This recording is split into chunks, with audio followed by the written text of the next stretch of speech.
안녕하세요. 연애 1년차 동갑내기 남자친구와 결혼 준비 시작했다가 얼마 전 뒤집어 엎어버린 올해 30살 여자입니다. 거지근성이라고 말로만 들었지 제가 결혼까지 생각했던 남자친구가 바로 그런 거지근성을 가진 사람일 거라고는 생각도 못해서 더 충격적이네요. 남자친구는 지역에 있는 평범한 회사 다니는 사람입니다. 연봉은 3천 중반이라고 하고 다니는데 정확히는 세금이다, 4대 보험이다 이것저것 다 떼고 나면 실수령하는 게 200 중반이에요. 나이 30, 사회생활 시작한 지 2년차 치고는 그냥 평범하다고 생각하는데 항상 남자친구의 비교 대상은 자기보다 더 잘나가는 또래가 아니라 저였습니다. 솔직히 벌이 자체는 남자친구가 저보다 많이 버는 건 사실이었지만 자취하면서 월세로 나가는 것까지 생각하면 엄밀히 말하면 저랑 거의 똑같이 버는 거나 마찬가지였거든요. 저는 월급 200 받으면서 일하고 있고요. 독서실 총무일을 하고 있습니다.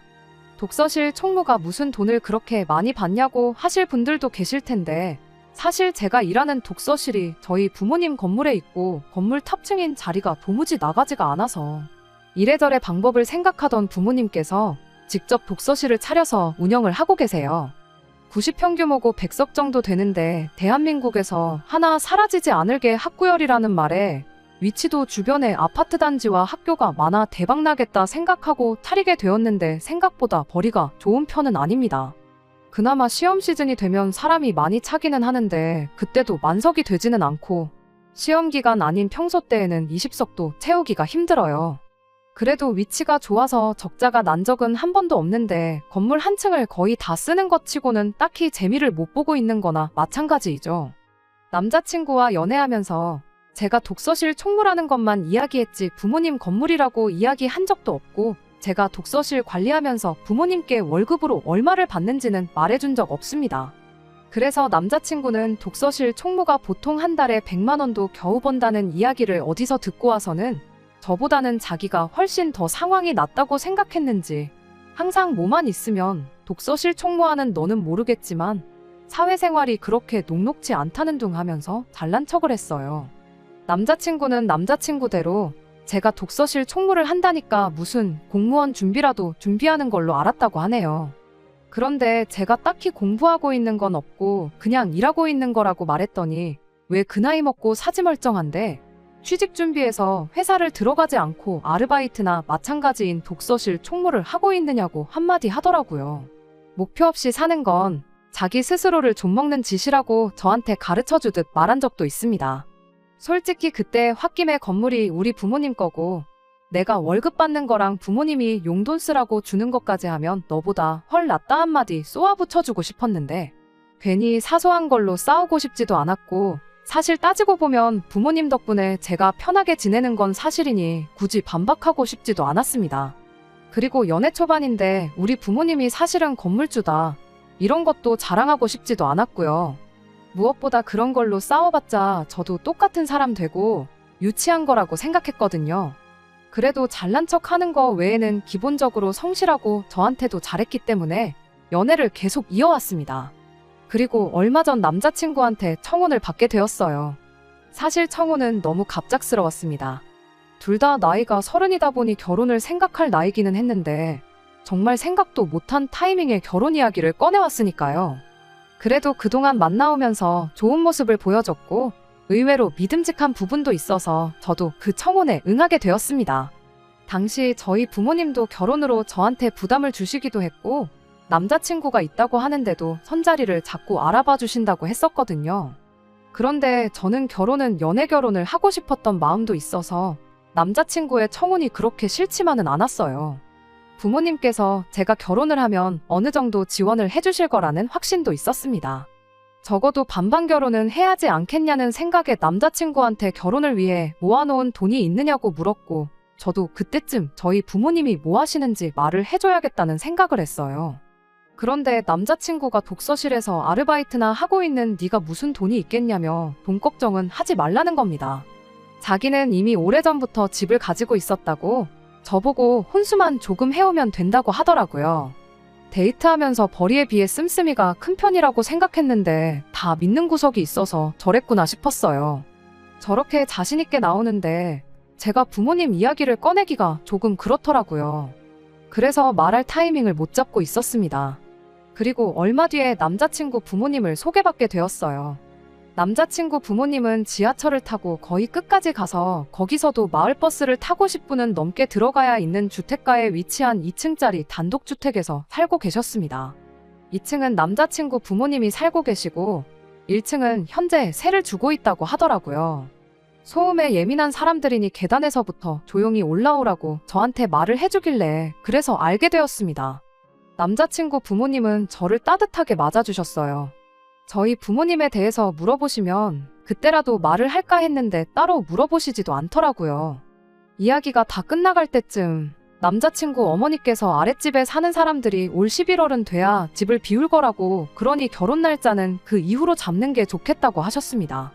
저도 당장 번갯불에 콩 구워 먹듯 결혼식을 올릴 생각도 없었고 알아봐야 할 것도 많아서 결혼식은 내년 초쯤으로 생각하고 있었거든요.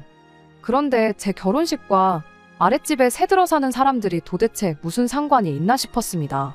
그러니 남자친구 어머니가 하는 말이 그래도 결혼식 올리고 나서 지낼 곳은 있어야 하는 거 아니냐고, 11월은 돼야 아래층이 비고 수리는 못해도 도배랑 장판은 새로 해주시겠다고 하시는 거예요. 남자친구가 집이 이미 있다고 했는데 그 집을 두고 신혼살림을 굳이 1층에 차릴 이유가 있느냐고 제가 물어봤어요. 그랬더니 남자친구가 중간에 껴들고는 집이 준비되어 있다고 했던 게 자기 명의로 되어 있는 집이 아니고 바로 이 집 1층이라고 하더라고요. 더 이야기했다가는 남자친구 부모님 앞에서 큰 싸움으로 번질 것만 같아서 인사드리고 자리 마무리하고 밖에 나와서 따로 이야기를 했습니다. 사실 남자친구한테 따로 집은 없었고 애초부터 부모님 집 1층에 살림 차려서 부모님과 한 집에서 같이 살 생각을 가지고 있었던 겁니다. 남자친구한테 그럼 처음부터 집이 있는 게 아니라 부모님 집에 얹혀서 살 계획이라고 말을 해주지 그랬냐고 따졌어요. 그러니 남자친구가 한다는 말이 1층이랑 2층이랑 따로 분리된 공간인데 그게 왜 얹혀 사는 거냐고, 엄연히 서로 다른 집이라고 하는 겁니다. 지금도 새들어 사는 사람이 있는데 그 사람들이 지금 따로 살고 있는 거지 우리 부모님 모시고 사는 게 아니지 않냐면서 궤변을 늘어놓더라고요. 같이 살고 모시고 살고 그런 걸 다 떠나서 부모님 댁 위치가 솔직히 마음에 들지 않는다고 했습니다. 종점에서 한참 더 버스를 타야 하는데 그러면 차 없는 제가 독서실 출퇴근하기도 너무 힘들지 않겠냐고 했어요. 그리고 당신한테야 부모님이지만 나한테는 시부모님이 되는 건데 아무리 1층, 2층이 분리되어 있다고 하더라도 같은 담장 한 지붕 아래에 있는 집인데 모시고 사는 거나 마찬가지 아니냐고 했습니다.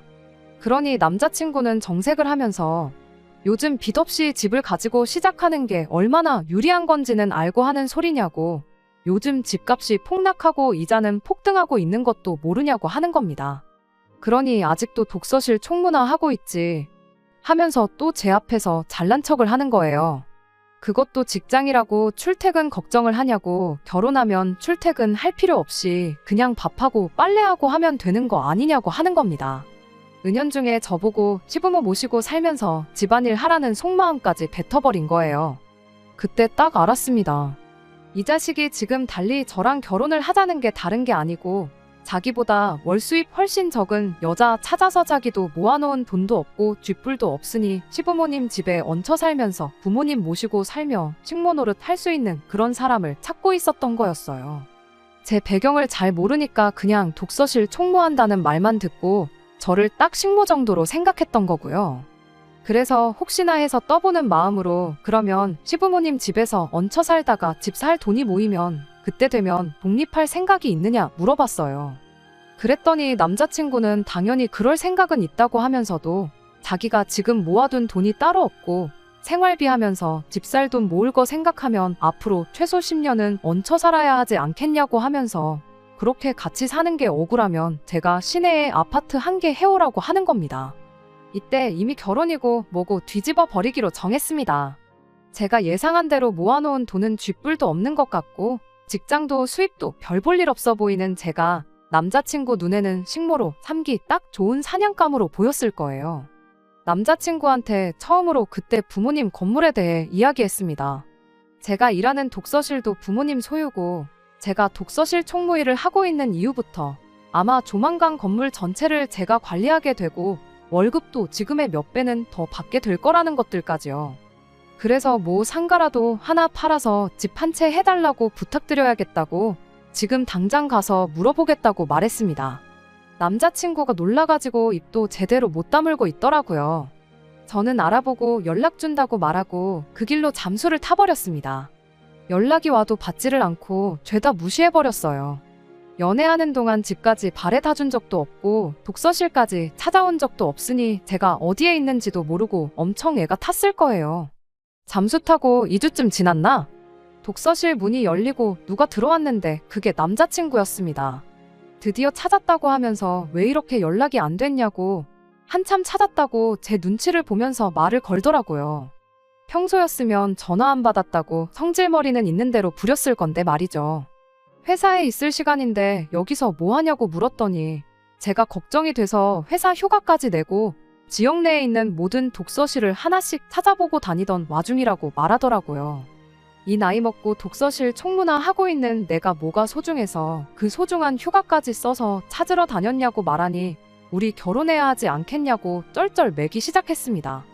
헤어질 결심을 하고 나니까 그동안 잘 맞는다고 생각했던 남자친구가 그렇게 찌질해 보일 수가 없더라고요. 그래서 곰곰이 생각해보니까 너랑 결혼하면 나만 손해인 것 같고 그래서 그냥 안 하려고 그런다고 하고 헤어지자고 했습니다. 그리고 솔직히 내가 연락 끊었을 때 눈치가 있었으면 네가 계획한 것들이나 행동들만 돌이켜봐도 당연히 내가 결혼이고 뭐고 뒤집어 엎어버린 거 알지 않았냐고 자기가 차인 거 알고도 이렇게 휴가까지 써가면서 나 찾으러 다닌 거 좀 섬뜩하다고 했어요. 한 번만 더 이렇게 찾아오거나 집까지 알아내서 찾아오거나 하면 경찰에 스토커로 신고해버린다고 했습니다. 부모님 집에 얹혀 살든 모시고 살든 그거야 네 마음인데 효도는 남 시킬 생각 말고 스스로 좀 하라고 했어요. 너랑 결혼할 여자도 앞으로 너한테 등골 쪽쪽 빨리고 살아야 할 너네 부모님도 불쌍하다고 쏟아내니 뭐라고 저한테 반박도 못하고 꿀먹은 벙어리 마냥 가만히 있다가 독서실 문 열고 나가더군요. 한동안은 집에 돌아갈 때 아버지가 마중을 나와주셨어요. 그래도 요즘 세상 흉흉한 게 있으니 혼자 집에 가긴 무섭더라고요. 다행히 한 달 동안 별일 없었고 그 뒤로도 연락도 없고 나름 안전이별했다고 생각합니다. 독서실은 지금 공용 오피스로 새로 개업을 하려고 알아보고 있어요. 요즘 1인 창업이 유행이라 이쪽이 독서실보다 유망하다고 들어서요. 시설도 크게 바꿀 게 없다 보니 괜찮은 결정인 것 같다고 부모님이 제가 맡아서 한번 해보라고 밀어주기로 하셨어요. 부모님께서 슬슬 저한테 하나씩 일을 맡기시려고 하는 걸 보니 이제 은퇴를 준비하시는 것 같습니다. 한동안은 정신을 쏟을 일이 생겼으니 저한테는 잘된 일인 것 같아요. 속이 시커먼 거지근성 속물들보다는 행복하게 살기 위해 노력해야겠습니다. 두 번째 사연입니다. 안녕하세요. 한 입으로 두말하는 염치 없고 뻔뻔한 시어머니와 연 끊고 살고 있는 30대 여성입니다. 부모 사랑은 내리 사랑이라던데 저희 시어머니는 대체 왜 그러셨을까요? 저와 동갑내기인 남편은 서로의 지인들의 소개로 처음 만났습니다. 28살 나이에 연애를 시작했고 이후로 4년간 쭉 인연을 이어오게 되었지요. 이후로 저희는 결혼 전 4년의 시간을 함께 보냈습니다. 짧다면 짧고 길다면 긴 그 시간 동안 남편도 저도 직장에서 어느 정도 자리도 잡았고 서로에 대한 굳은 믿음도 생겼지요. 그래서 남편이 먼저 결혼 이야기를 꺼냈을 때 그 자리에서 좋다고 했습니다. 그리고 얼마 후 양가 부모님께 인사를 드리러 가게 되었지요. 처음에 시댁에 갔던 날이었습니다. 그곳엔 어머님뿐만 아니라 신우도 있었지요. 신우는 남편보다 6살이 어렸는데 남편 말로는 애교가 많고 착하다대요. 게다가 남편하고 사이도 좋은 것 같아서 저도 신우와 친해져서 잘 지낼 생각이었어요. 하지만 어째서인지 신우는 처음부터 저에게 호의적이지 않았습니다. 왜 눈빛만 봐도 저 사람이 나를 좋게 보는지 안 좋게 보는지 느낌이 오잖아요. 하지만 그때 당시에는 제가 일단 어머님께 잘 보여야 한다는 생각에 매우 긴장한 상황이었거든요. 그래서 신우의 그 예의 없는 행동에도 기분이 나쁘다 정도로만 생각했지 나한테 왜 저럴까 그런 생각은 깊이 하지 못했습니다. 대응은 더더욱 생각도 못했고요. 한편 그날 알게 된 뜻밖의 사실 하나는 남편의 월급 관리를 어머님이 하고 계셨다는 거예요. 남편이 제가 어떻게 생각할지 몰라서 제가 자길 혹시 마마보이로 볼까봐 말을 못했답니다. 그러면서 한다는 소리가 아버님이 돌아가신 이후로 어머님이 당신은 아무 쓸모도 없는 사람이라며 자책을 많이 하셨다고요.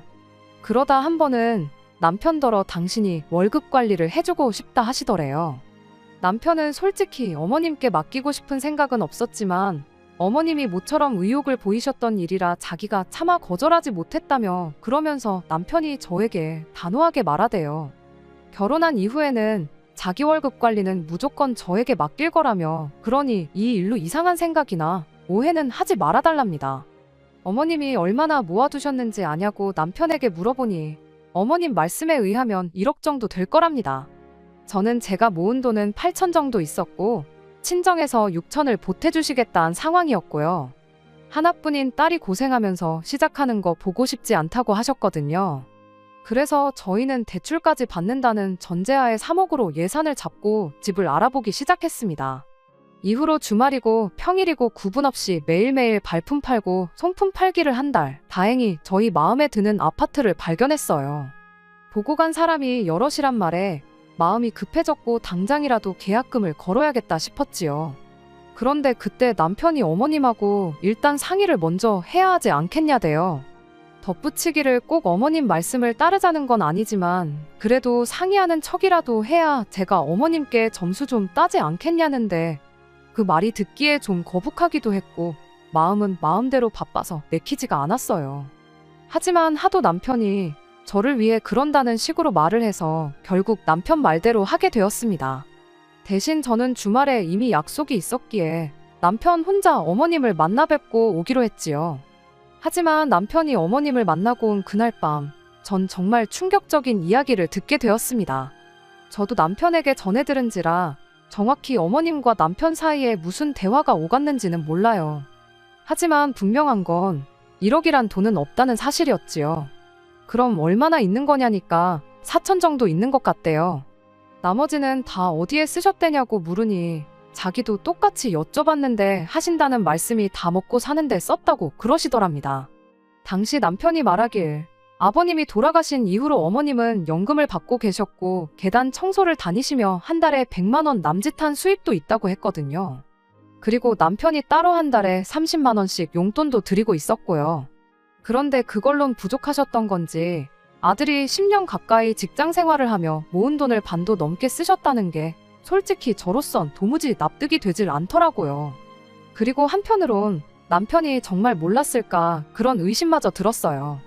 하지만 수화기에 대고 정말 엉엉 우는 남편의 목소리를 들으니 제 마음이 너무 안 좋더군요. 결국 그 다음날 남편과 함께 다시 어머님을 찾아뵙게 되었습니다. 자초지종도 듣고 앞으로 어떻게 해야 할지 이번에야말로 상의를 해봐야겠다 싶었으니까요. 그리고 어머님이 보여주신 태도는 제가 예상한 것과는 많이 달랐어요. 저희에게 미안해하실 줄 알았는데 오히려 역정을 내시대요. 부모가 먹고 사는 게 힘들면 자식 돈도 좀 쓸 수 있는 거 아니냐며 저희가 당신을 무슨 빚쟁이 취급을 한다나 어쩐다나 시쳇말로 아주 배째라는 식으로 나오시니 남편도 저도 뭐라 할 말이 없었네요. 하지만 이내 어머님께선 어쨌든 미안하게 됐답니다. 남편이 이렇게 빨리 장가간다고 할 줄 몰랐고 언젠간 당신이 채워놓으려고 했다고요.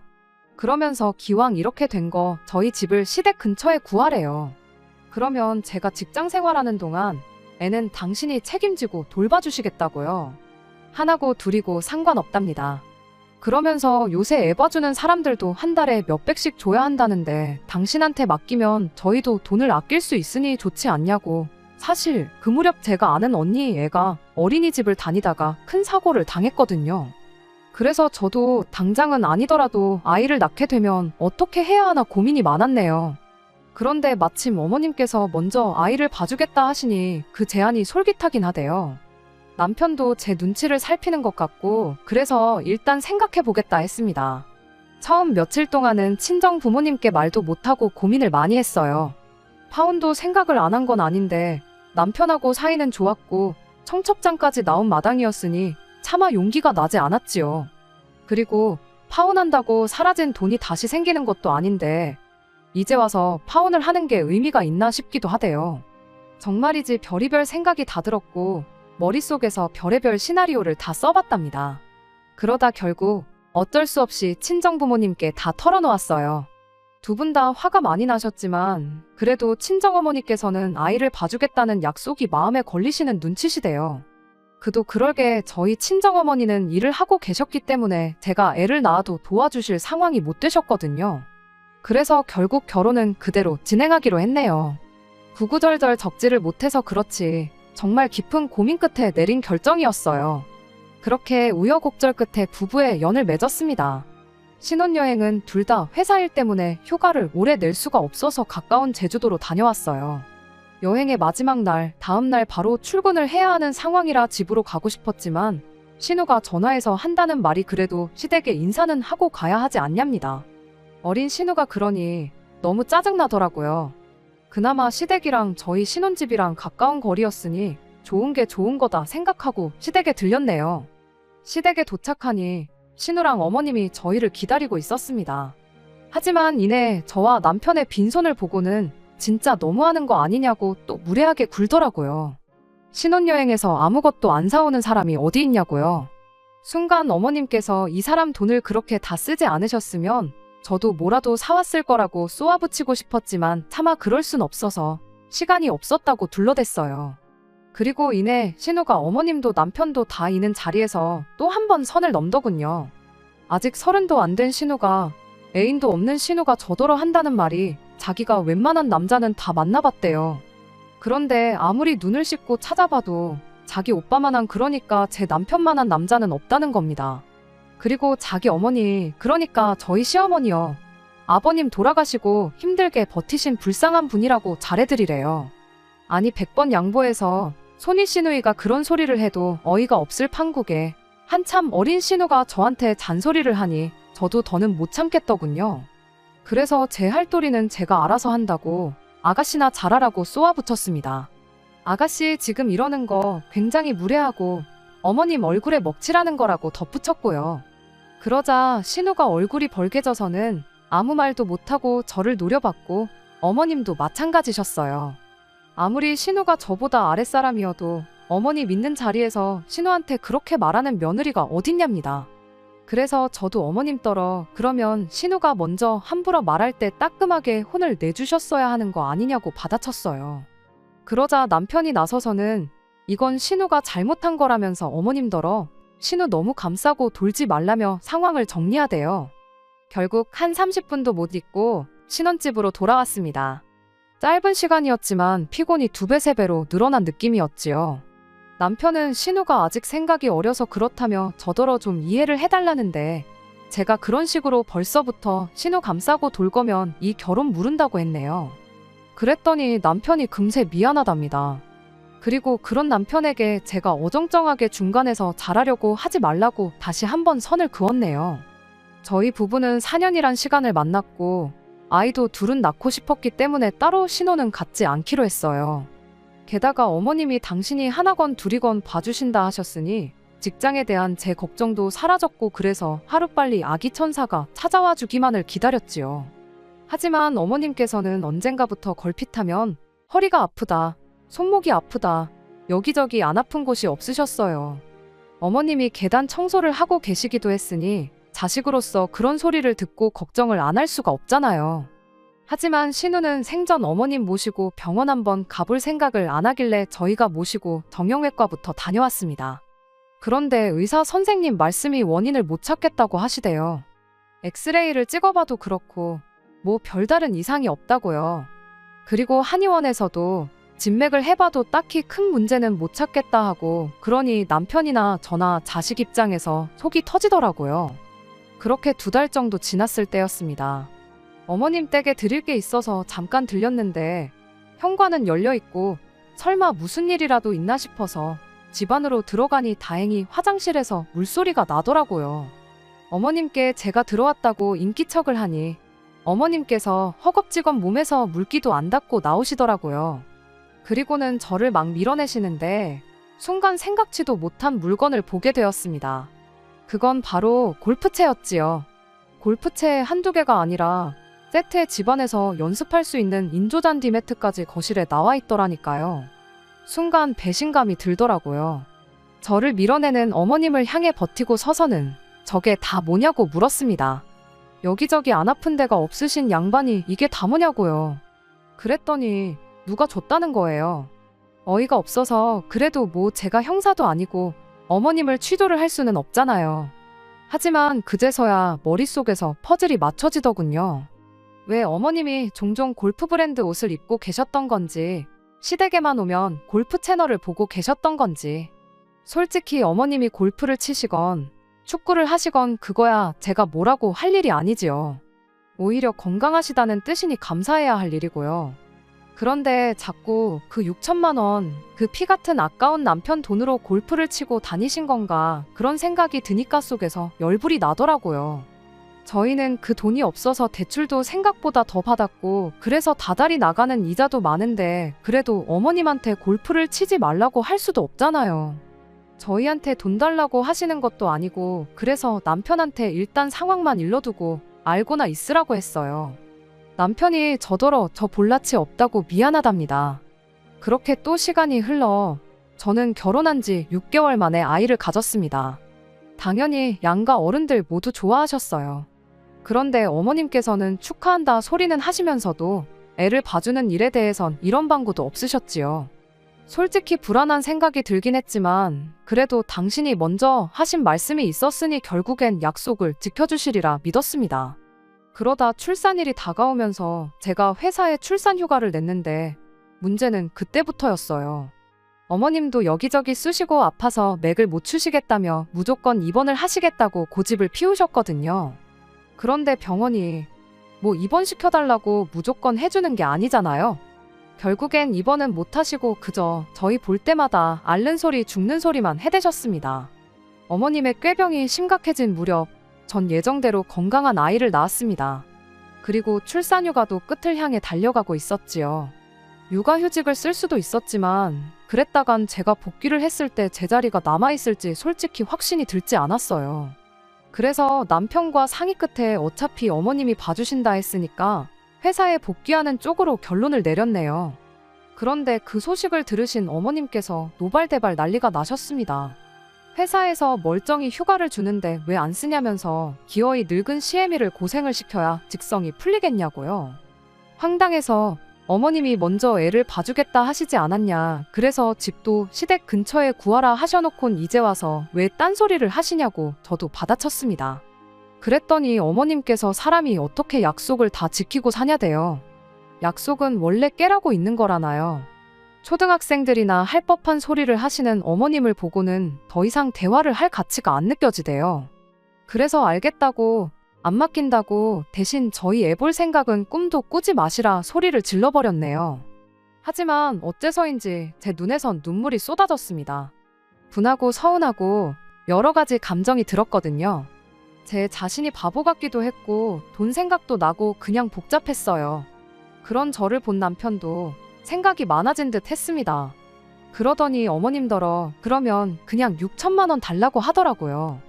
그 돈 대신 애 봐준다고 해서 넘어간 건데 이렇게 나오시니 참 곤란하다면서 그냥 자기 몰래 쓴 6천만 원 달라고 그래야 나도 처갓집에 면이 서지 않겠냐고 조용히 따지는데 제 남편이지만 무섭더군요.